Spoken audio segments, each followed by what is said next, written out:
Hey friends, Monodux here.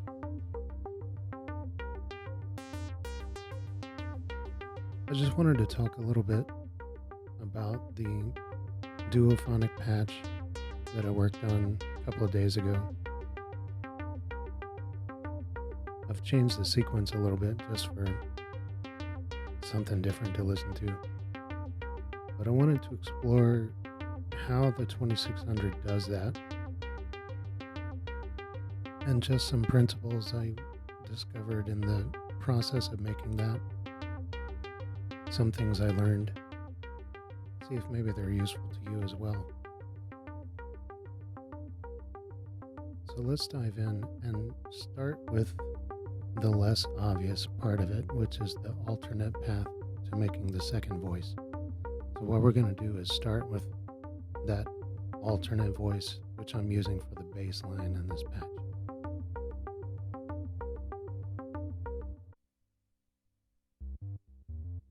Okay, so now we're down to the bare bones of the bass line, and this is the alternate circuit. So what we've got is the oscillator. I've chosen a triangle wave just because I like the way triangle waves sound.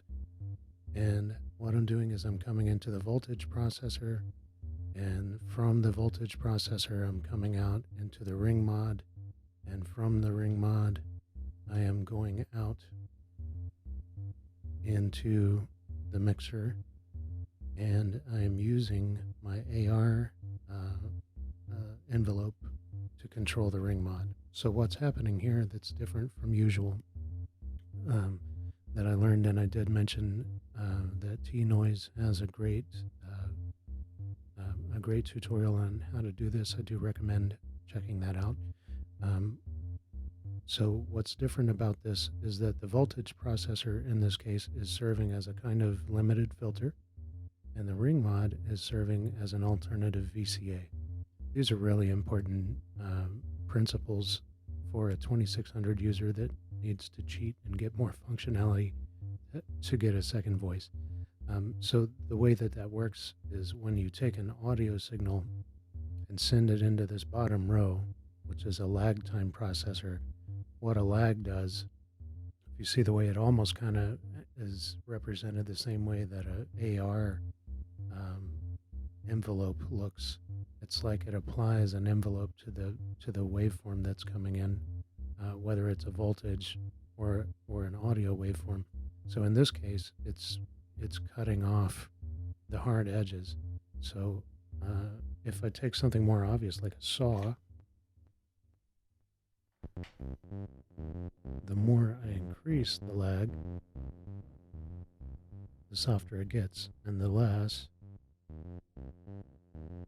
you get more like a saw. So it's kind of like a filter. What it isn't is a resonant filter. So it's something to bear in mind.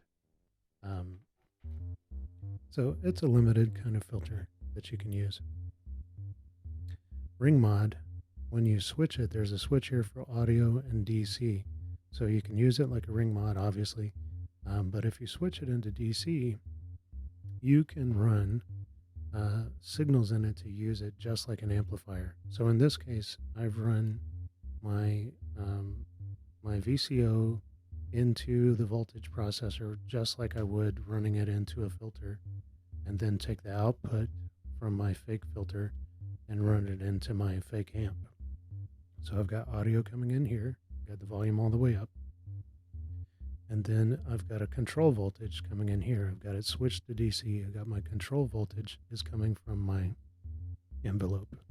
So the output of that is coming in here, and then the audio output jumps from here to here, and then that goes to my mixer, which is where everything comes out. So this, of course, is my envelope that is being triggered by my sequence over here. So I can change the length of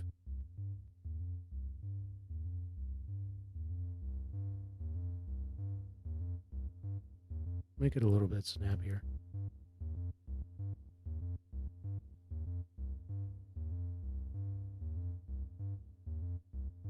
So that's your alternate circuit. One final thing that I thought was cool about this is that you can, since these are analog oscillators, they're outputting all 4 of these waveforms at the same time all the time. So technically, all of these waveforms are still being output. Now, I don't have anything telling it to do anything specific in the rest of the normal audio workflow. So what's going to happen now if I raise oscillator 2, we don't have much going on.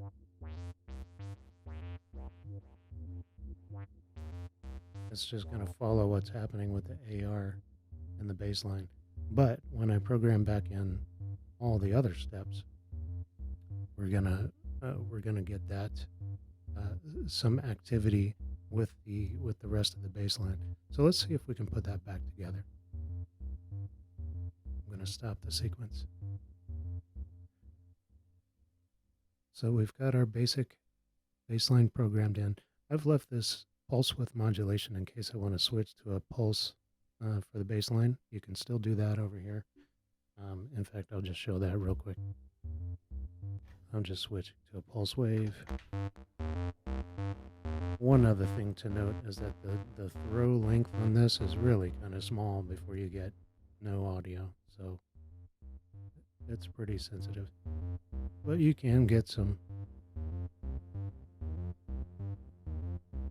your little pulse width modulation on there. By the way, I have a viewer question about pulse width modulation that I'll be addressing in a future video. Alright, anyway, back to the rebuild. Go back to my triangle wave, and let's put the rest of this patch back together. Alright, so looking back over to the SQ-1 sequencer, we've got our CV out from the top row. That's going to take me back to my mult because I need to drive more than one oscillator from that CV. And I'm trying to do this with, as much color variation as I have in cables, which ain't much. So we're going to send that to the keyboard CV. We're going to replace that on oscillator 3 and oscillator 1.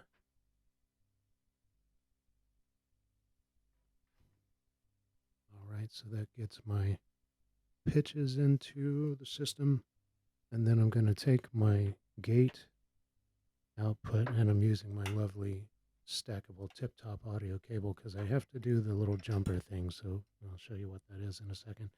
So I'm going to plug the single end of that into the sequencer here. That's the gate out. And then on the 2600, I'm plugging into the trig in because I need a trigger first. This is just the way that it seems to work on the 2600. I need a trigger to be able to jump up to the gate on the ADSR. So what I've done is I've decoupled. I've naturally got 2 envelopes that run into the VCA, the single VCA on the 2600, but because I need to decouple those and work differently and get another VCA elsewhere, I need to run a trigger in to get a different access to this to do a different thing with it. So this ADSR, I'm going to take an output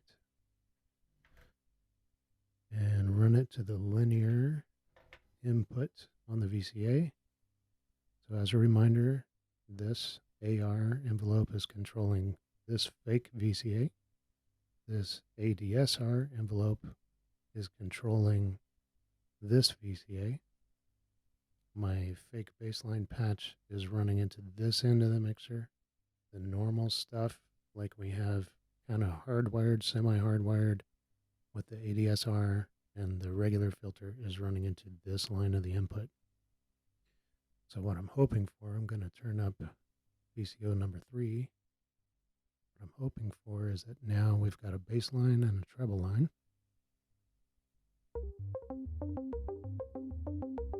All right, and we do.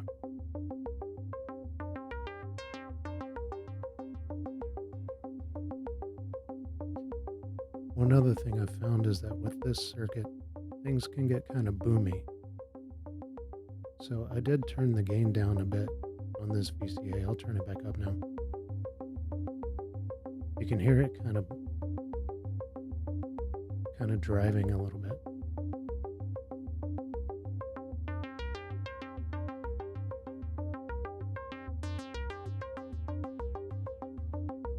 Now that I've got the two envelopes opening up all these pathways, I'll let you hear what happens when I bring in, if you remember, the 2600 is hardwired to let stuff in behind the panel. So hardwired, VCO2 sends in a square wave into this line from oscillator 2. So let's turn that up and see what it does.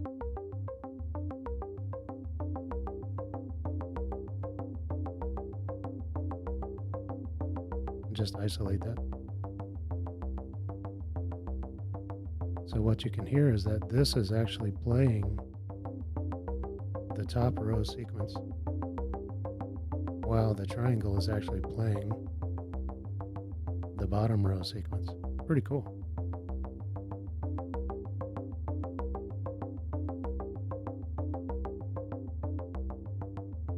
Actually, I think it's kind of combining the two. I think it's playing the pitches of the bottom row sequence and the rhythm of the top row sequence. That's kind of cool. That kind of makes it like a chord. Throw some pulse width on it.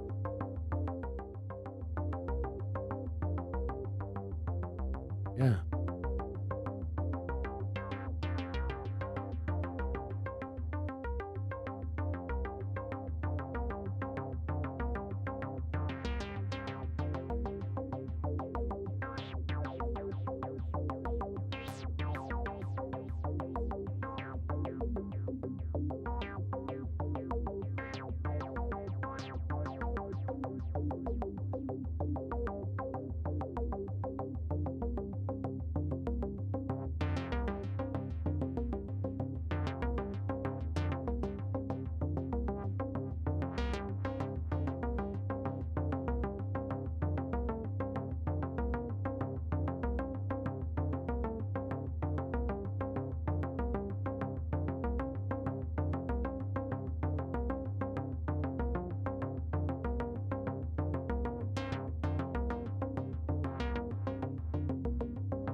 Okay, friends.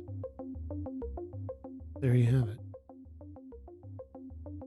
I just want to say thank you to everyone who's been following along with these little play days.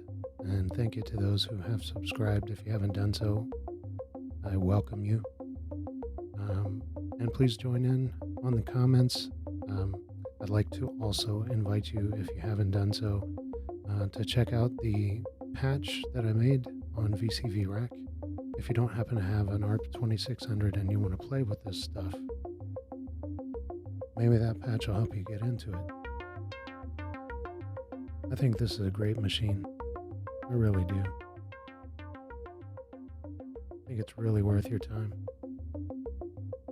Anyway, I want to wish you happy patching, and I hope to see you soon. Take care.